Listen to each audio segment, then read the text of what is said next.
Maisha si tu jinsi ulivyo na akili nyingi, familia yako ilivyo tajiri au bahati ulionayo. Maisha ni matokeo ya maamuzi unayoyafanya kila siku. Na pale unapokubali kuwajibika kikamilifu kwa maisha yako, ndipo mabadiliko ya kweli huanza.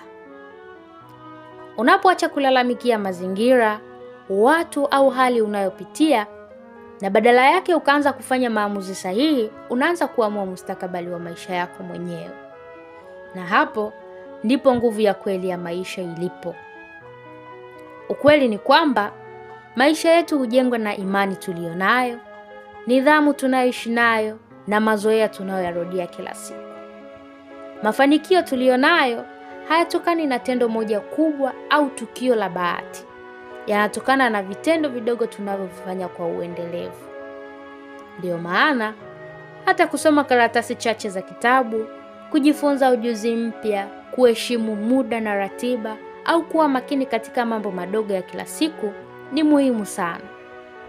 Mazoea haya yanaweza kuonekana ni madogo leo, lakini yakirudiwa siku kwa siku huleta matokeo makubwa kesho. Na pia tunapaswa kutambua thamani ya kila asubuhi.